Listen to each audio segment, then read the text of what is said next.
Hi, good night for you, Simon. I hope you're doing very well. Welcome to the Impact Revolution channel, and thank you so much for making time for us today. How are you doing? Good, Yoshi. Thank you very much. I'm doing well, thanks. Yeah. All right. We are like 12 hours apart. It is 10 in the morning. Right. Yes. So it's a very interesting interview. We are like in the other side of the world. So that's very interesting. It's the first time. So thank you for that. And thank you for You're making welcome. time. Yes. No, my pleasure. So Sai, I would like to ask you a couple of personal questions first, and then we can go to the more business life kind of lessons learned question, Sure. just to get you know a bit better. Okay. All right. Sure. Sounds good. So Simon, one question that I really like is if you could wake up tomorrow anywhere in the world, where it would be and why? Hmm.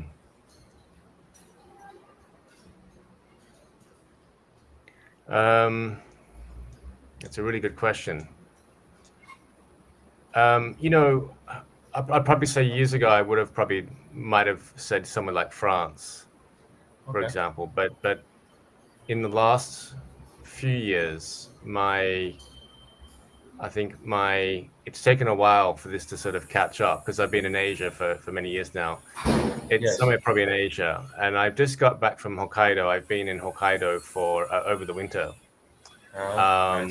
and it had a big impact on me actually, being there. Okay. Um, and Hokkaido is very cold Uh huh.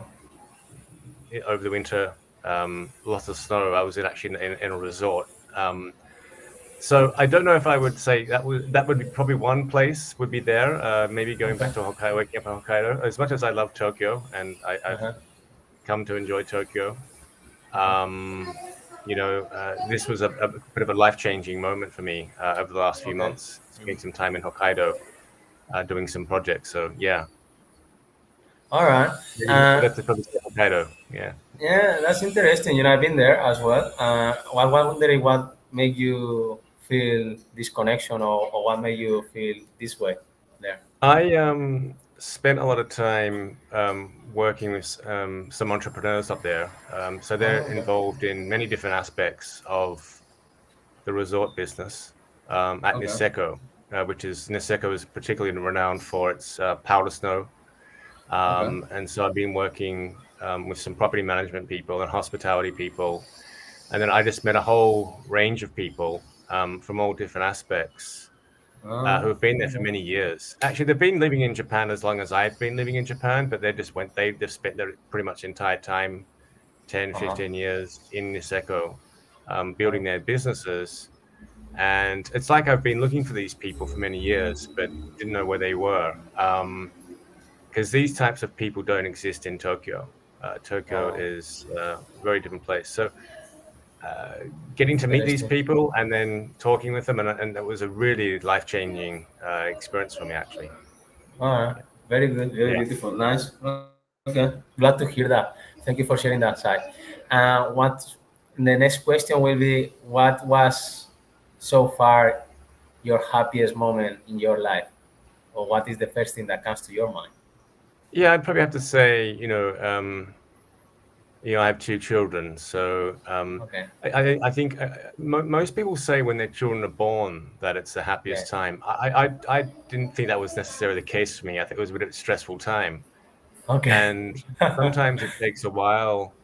I think some people are very naturally become a father very naturally. For me, it's taken a while to understand what that means All right. and to understand how to be a father. Even I'm still learning. I'm still learning it in a way.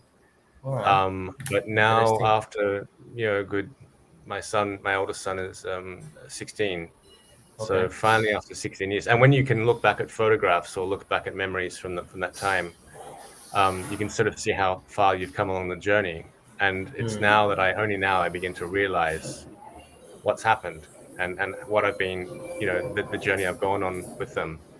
All right. Um, so probably, so it's the accumulation of that. It's accumulation of growing into becoming a father because you don't just, even though your children are born and that changes your life forever, you have to earn it. I think you have to earn Um, that time and what you put into it, and that's difficult. I think managing that. I think All right. people, not everyone is naturally able to kind of spend a lot of time with their children as they'd like to, and then they have work commitments, or they have a focus. Maybe they've got unachieved goals they want to try and achieve. So Uh-huh. it's very interesting time All right. for that, I think, as well. Yeah. Okay, very good. Thank you so much. Interesting. What will you share that is your biggest advice you could give someone who is going to be a father after all this experience? Oh, yeah. Um, I mean, I guess the question is that they know they're going to be becoming a father. Is that right? That Yes, already yes. happened, So imagine right? for me, I haven't been a Yeah. father yet. So what Okay. advice would you give to a young adult I that mean, it could may have a father in anyone the who's future? considering it, I mean, I think make sure you really feel that you can do it. I think it's probably more of a feeling than a thought. You know, Okay, sure. um, make sure I think that your life is a bit stable as more as possible. Um, Yeah. I think also try and be patient with it all, and maybe not Patient. take it so seriously at the same time as well. Mm, Um, we may want to start taking some of these things very seriously with it all, but I think sometimes being a bit hands off with it and then coming in when you really need to. mm. All Um, right. and I think probably lastly is dads can be more of they can spoil their children a bit more. I think mothers have a different role. Their mothers, especially in the early part of the life of the children, say under 10, the mother's very critical, I think. As the Uh-huh. children get beyond 10 years old, the father, I think, has starts to play more of an important role, Uh-huh. because I think they help their children adjust their expectations for the world. Uh-huh. And, you know, men, I think, have a bit of a better, I think always sometimes have a bit of a better way of looking at that. And Mm. I think that's where I've been adding value that way, rather than sort of handling the details too much. I've been sort of helping them out with the big picture. All right. Um, Very good. yeah. That's interesting. Yeah. Yeah. It's like society has like a father role and a mother role, right? And the father I is still like think the that's true. Yeah, I mean, yeah. I don't, I still firmly believe in that because this has been going on for how many ever million, Yeah. thousands of years families have been around, and I just don't think you Sure. can change that Uh-huh. in the last 10 years or whatever. So I still Uh-huh. think that's important. Yeah. Okay. All right, very good. That's very interesting. Thank you for sharing that, Sai. So now I wanted to get to know you better in a professional way or Okay. in kind of life way.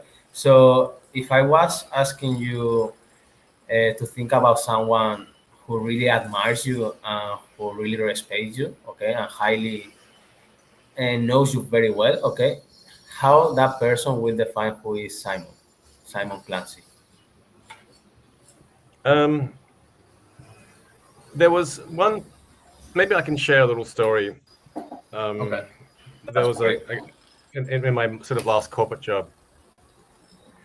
There was a guy I sort of had. He was my number two, I guess. He was a guy that I sort of made my, Okay. you know, senior person. I sort of positioned him in a sense below me. He's a Japanese guy, Okay. and very, I think there was some things. Obviously, he sort of had a very different experience from me, Mm-hmm. but I had announced that I was leaving, and it was quite a shock to him. Even though actually he was leaving as well, he was actually planning to leave at some point, and he actually Okay. left a little bit after I did. But he said to me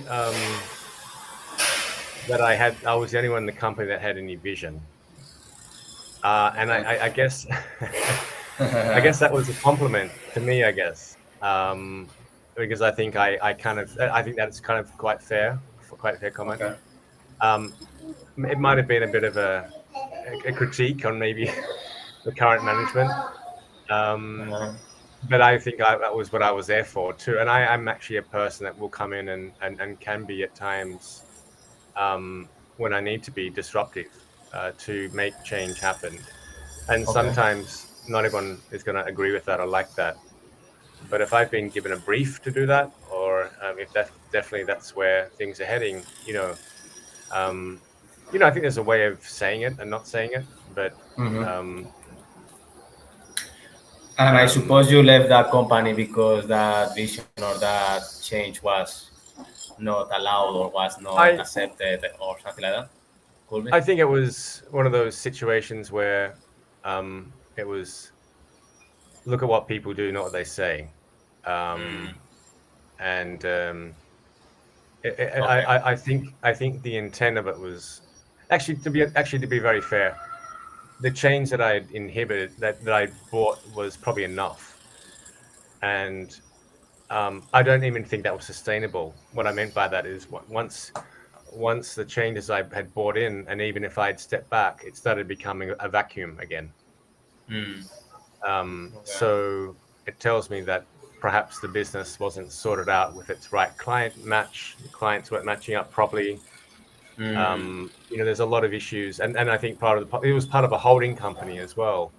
So the problem with those companies is that they have very stringent P&L targets to hit every quarter and every Mm. year. And what happens in the end with that is that compromises are made on who they start working with or why they're even working with people, and then you get issues with talent, and that's when the problems start. You Mm. know, Mm. All right. so Sure. yeah. All right. And talking about this vision and Mm, this long-term purpose, right? yeah. What is your why, side? Or what would you say is your why? My why, I think, yeah. This is a good question. Thank you. This is something that Uh-huh. I was actually reflecting a lot bit on this. I wouldn't say it was my why so much, but the last sort of 2 years, I've been going Uh-huh. through a bit of a process of working out where I came from and what I enjoyed the most. Mm-hmm. Um, and you start to when you go through, especially a corporate career, you can tend to make compromises, and then especially as incentives are put in front of you, and the incentives increase, you start compromising even more actually on what you kind of really want to do or what you believe in. Um, and Mm-hmm. that definitely happened with me. I definitely started making compromises with what I felt, what quality meant to me, like quality of output, quality of thinking, the types of way I wanted to do relationships with customers, for example. I had a very different Mm-hmm. point of view on that. All right. Um, and even it's interesting actually. I was watching or listening to something the other day about culture, corporate culture, Mm-hmm. and where you've got some people who are um, I don't know if inclusive is the right word, because that's not probably the way it was described. It was more of a culture of, I think, of, I guess, acceptance of everything, and then even if everything was average, which means risking the business, versus, I say, a culture of performance. And I Mm-hmm. think that can be challenging as well, in working in organizations where those values might be different from your own. Mm-hmm. And so I think in those situations, sometimes it's best that you do go off and find your own way. And for me, it was really just asking myself which projects that I worked on, or which clients did I like the most. Mm-hmm. And I came back to a few things, but also I came back to the relationships I'd made. Two Mm-hmm. relationships in particular with clients um, in Asia. Mm-hmm. One was a person I worked with and for in China, who was an incredible, a very charismatic Chinese woman. Okay. Um, and I think what I brought to her was I guess I think I brought a combination of two things. and it seemed to have the same effect when I did this in Japan as well with a Japanese CMO I Okay. worked with. All right. And what I would say it was definitely a Western way of looking at things, Okay. but done and delivered in a way that made sense from, say, a Far East point of view, and say, like we'd say it was, a Chinese context, and then maybe it was a Japanese context, Okay. um, and that seemed to sort of cut through and resonate with those two people on say particular projects in the way that I work with them. Mm-hmm. And for life of me, I don't know how I got to that. I really don't know how I Do got you to have an resonate. example, practical example that you could share with us regarding what you just shared? Yeah, I mean, I think um, for I worked at Jaguar Land Rover in China on the Jaguar business, and it was at a time when Jaguar was beginning to reinvent itself. So it's about 10 years ago. And in China, I had no background. There was no history or heritage of Jaguar at all. Mm. You need to understand that 10 years before that, a lot of people were riding bicycles in China. Mm. So, I had to get to a point where, and for me and then what was happening at the same time was there was a lot of direction coming out of the UK, or where the brand was heading, for Mm. example. And, I had to sort of find a way to consolidate that direction, but really find something unique that would make sense for us in China and what we were doing, the timing and the pacing of where we were at. And so I had put forward it was a project proposal, and I'd written some strategic work for that. And I think the way I framed it was something that had a lot of cultural context, I think. Mm. And the client, you know, she actually excitedly clapped her hands and said yes and jumped out of the chair in the All right. boardroom. And I'd never seen a reaction like that from anyone before. So it told me that I was on something the right way. I was going in the right direction Yeah. with how I was working with her. Okay. Um, and I think it's because I had that angle that I think a Chinese person can do, but a Western person who hadn't been in Asia or even in China that couldn't do it either. And to Mm. give you some context too, I lived in Japan for a while before that, so coming to Japan sort of broke me down a little bit. Like I was quite my point of view of the world was very occidental before that. And when I came to Japan, that started to change just by learning language a bit and understanding different ways of seeing things.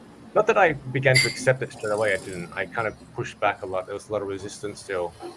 But what I did crack, and that's what I did. It was just finding that way where both of those two worlds could come together and That's create right. new meaning and a new language. Is guess what? And I sort of did the same thing in Japan when I came back to Japan.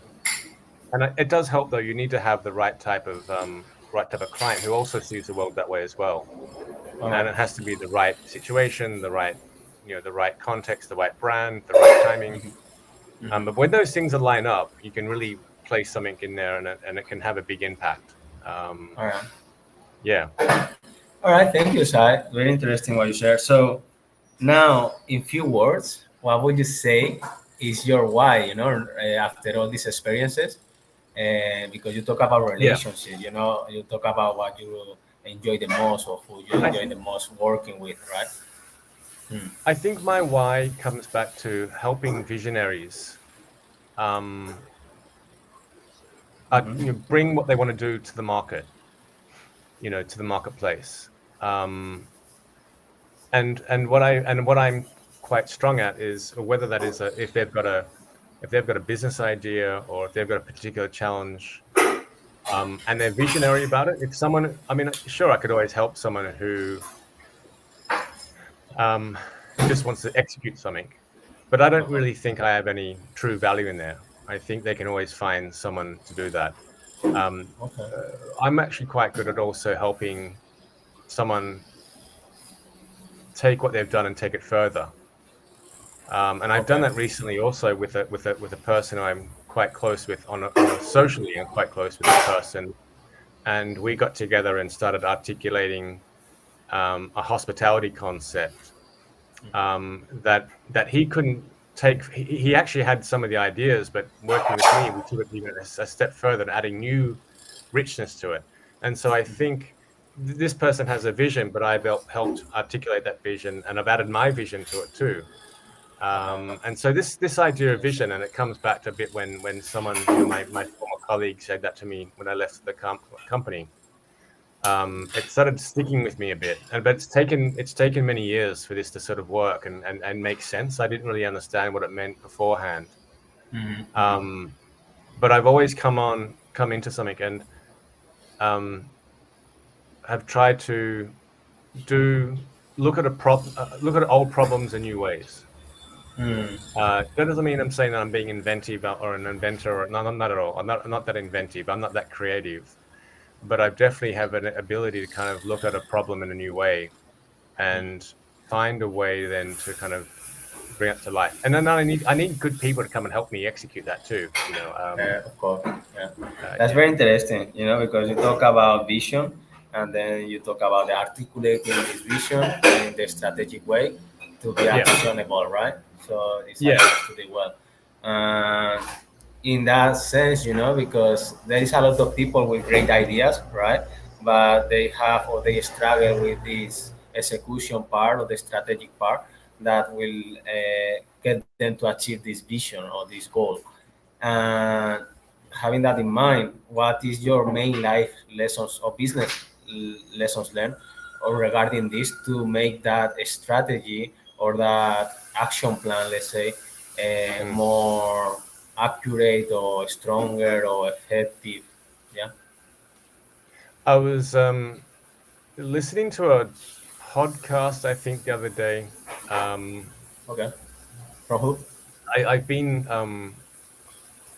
experimenting with pricing models, how to price things properly in a new way, a different way. And the Okay. podcast was talking about ideas versus execution. Mm-hmm. And I think it had something to do with they then brought up the idea, this conversation that was happening between some Hollywood executives. And the Hollywood executives said that execution is everything. You shouldn't be coming in here talking about new ideas. And he said, no, well, actually, that's the reason why there is, so many Harry Potter films. You know, they keep making sequels to these things. I mean, if you have this Fast and the Furious, I think they made like 10 of them or something. Right? Yeah. It's just all about execution. Right? I think the world, I Hollywood stopped is an watching after example. the second or the third one. The Tokyo one, I think, was the last one. I mean, Yeah. But Hollywood is an example of a platform, if you want to say, that should be highly creative, Uh-huh. but yet isn't. It is completely driven by implementation and driven by um, margin. And margin is important, by the way, but I think it's because I think it's very important though to think about the differentiation, the distinction, I should say, even that you're bringing to the table. Okay, very good.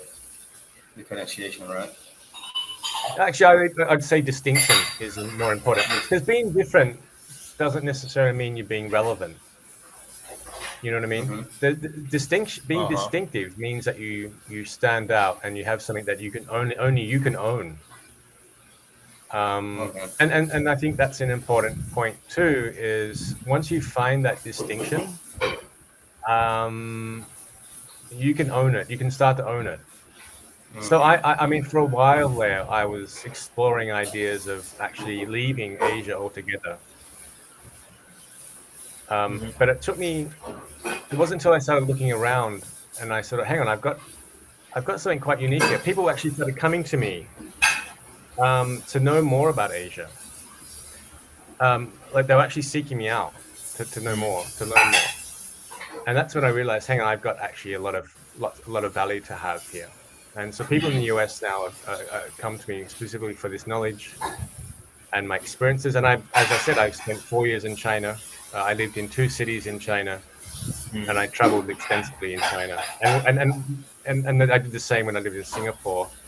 The lucky part of my job I had was as a strategist, I was able to conduct a lot of research, which meant I was able to kind of really interact with normal people. Mm, that's And pretty then good. you sort of you develop an eye for that. You develop an eye of observation. Um, Even now, it's still with me. So, um, you start these skills don't leave you, and you Mm, carry them with you. And You either then can plan using that for mm-hmm. planning to execute, but Mm, also more importantly, you can diagnose and you can think. That's probably more the important part. Planning is important too. I think one of the things about planning we need to keep mindful of is allow for room for changes. yeah, be Um, flexible and adaptable, yeah, yeah, wherever it happens. because right, you want to have something on paper that is that can be moved around at times. For As long as sure. you get to some type of landing zone, I use the idea of a landing zone rather than a target.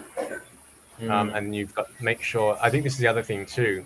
This is another important lesson I learned living in this okay. part of the world Yeah. is especially if you're Western and you're in Asia, you can Okay. come into things very idealistically, um, and that's fine because you've got very different context, and you've got a lot of reference, especially if you're in marketing and what have you. You've got a lot more reference than exists in Asia because the reference for Asia is much shorter timeline here, Okay. where we're talking about proper marketing being implemented and being done. But in the West, we've got much more longer history of it, and so you need to kind of uh, be mindful of how that can be executed, Uh huh. Okay. and that there will be limitations on resources, or that the teams or people that you're working with won't understand it the way you will. Yeah, of So course. Yeah, there's what you need to cultural do difference, there right? is, yeah, I mean, for example, I was on a call with someone today, and I'm working on a project with someone, with an Uh-huh. organization, and I was on a call with someone who handles all the digital aspects for them, this brand, Uh-huh. and we were talking about changes we need to bring. But before we got into that too much, I actually asked them, "What's the current capability, or what capability do you think you can have going forward?" Because that will help us decide what to focus on first or what to change. And what it does, it just removes all that friction, and so implementation becomes better. Yeah, Yeah. Interesting. Yeah. Sometimes I guess it requires ideas or new ideas. This distinction that you talk about, yeah, and other times it requires implementation and action, right? When things are yeah. not And and and, clear. and this is something correct. And this is something, if you are a strategic type person, or if you're an inventor or a creator, Mm-hmm. this is where the discipline and patience come in, because you've got to really know when to stop, or when to say, hey, hang on, this is not needed. And this is why I would encourage anyone working in this space to spend time with people in finance. So for some reason, I've always had this fascination with finance. I've always found I read financial articles a lot. I'm always looking at the economics of countries and of businesses. When I would work when I was working in the advertising world, I would spend a lot of time with the financial directors and actually go out to lunch with them All right. and That's ask good. questions about P&L and margin, and how can we make better margins and that sort of thing. I was always asking questions about business models and things like that. So the reason why I say that is because some things are just not worth it. Some things are just not Yeah. worth fixing. It doesn't make any financial sense in a way, right? Not only Yeah. that, it just doesn't make any. I mean, even Oh, well, any sense, right? it might even make any sense, but you might just be emotionally attached to it, and Yeah. and you've got to be more objective at times and step away and say, look, because if That's the you're sunk cost fallacy, right? They talk yeah, if sometimes. you're advising someone on and if you want if someone comes to you and they've got a particular problem and your heart is too much involved in it, your emotions are and your ego is in too much involved in it, Mm, you start making bad recommendations. It's a bit like it when you go to see a doctor and the doctor hasn't done any he's a heart surgeon, let's say, and the doctor hasn't done any surgery for 8 months and is really keen to do it and wants to help this person, but that may not be the right solution. mm, It might be something else. It might be diet. It might be something. It might be something much simpler. sure. So I would encourage people who are in advisory or who are in consulting or who are doing that to be very mindful of that. Yeah, be Um, detached, right? Unless, yeah, you need to detach yourself a bit more, and yeah, by doing so, you'll become more objective. But you also need to know that also will give you the trust that you need. And I think that trust point is important, especially for the part of the world I'm in, because mm, in the West, trust is sort of given to us. We when you meet someone and you start conducting business with them, you mm, begin at a high level of trust. But in the Far East, I'd even say even all of the East, going into India, going across over to to the Arab states, I'd yeah, almost totally. argue it's the same across the board there. That trust begins at the bottom, and you got to work your way up the scale. And so the only way, Interesting. and if you're not from their culture, the only way that starts to happen is if you're, in my experience, was if you show them that you don't have an agenda and that you're on their side. Now you've got to not. It's not about playing politics. It's just about, Mm, and it's not certainly, and also you've got to really manage the way you talk to people as well. This was a hard lesson for me to learn. I learned that this the hard way. I made mistakes with this sure. many Yeah, times, and it took me a yeah. while to kind of get my head around it. But I now come. that I've got it, it makes a big difference. Yeah, I understand what you say. Yeah, I work with Arabs as well. So, and my father is Japanese as well. So, this trust thing is very important. And without that, you yeah, cannot go anywhere, right? And they yeah. will not trust, they will not invest in you, they will not. Yeah, Yeah, yeah. yeah, okay. That's So right. you got to build the Very good. relationship. Yeah, Yeah. yeah. Thank you so much, Shai. We are at the end of the interview. It was very Great. quick. Just wanted to ask you a last question. There was a last message or last recommendation or biggest recommendation you can share to start as an entrepreneur. Mm. What will it be? I learned something the hard way in the last 24 months. Mm-hmm. Um, I actually had been working on a new way of doing something. I'd actually had cracked it. I'd done it in my last corporate job, a way of doing things more effectively and more efficiently. And I tested it out and it worked. Okay. When I left that job and started to try and work in on my own partnership, the mistake I made was I went out first and built a company rather than look for a customer. Mm, And while I was doing that, I was started to try to sort of perfect the innovation. mm, And what happened there was it started to kind of quickly dawn on me that hang on, none of this is connecting. And in a sense, also, I was doing things I didn't really want to do, and mm, my true value wasn't being used or utilized. Yeah. So what I'd done was the way I sort of reframed this was I said, well, why don't I sort of just build this stuff out, but don't overcook it, and just leave it to the side, and then start to go and find the customers I'm customers. looking for, the type of profile I'm looking for, but don't sell them anything. Just Mm, connect with them and just see where it goes.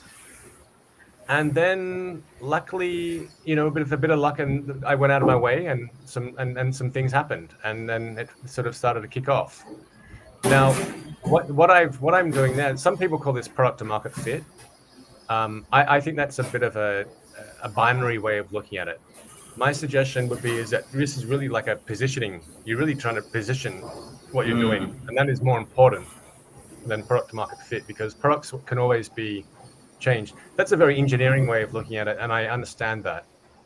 But that'll change. Your engineering, your needs will always change. but you want to get that right type of audience first, and the idea that what you're doing could potentially scale. If you want scale, fine. Mm, If you don't want, not everything has to be scaled either. I think there's this whole. I think this is changing a bit. I think since there's been a bit of an implosion, now in venture capitalism, there's been obviously this big implosion in the last couple of months, and especially since the last 2 weeks or whatever it was. uh-huh. But I think that those days of just like high aggressive growth and that's all finished. I think um, my comments would be is to kind of take it slower and be a bit more organic and Mm, be patient, but really find the right customers. And if it and be happy with the kind of growth you can get. Um, Not all businesses need to last 100 years. and they won't. That's I another think that's another thing that we more, tend to think that more we need to have in the businesses that future. last. Yeah, like Facebook pretends it wants to last for all this long time. It doesn't need to. It's done its Correct. job. Once it's done its Mm. job, it's time to move on. You know. Very interesting. Thank you so much, Shai. I don't know if you want to leave any last words or we can call it off for today. Yeah. No, thanks very much, Yoshi. Thank, It was surprisingly different to what I thought, and thank you. good questions, and I was happy to be part of it. Thank you very much. No, thank you very much for making time, especially during the night at yours. Yeah, So, yeah. thank you, Simon. Cheers. Thank you. Talk to you soon. Okay, Ciao. Ciao. Ciao. bye.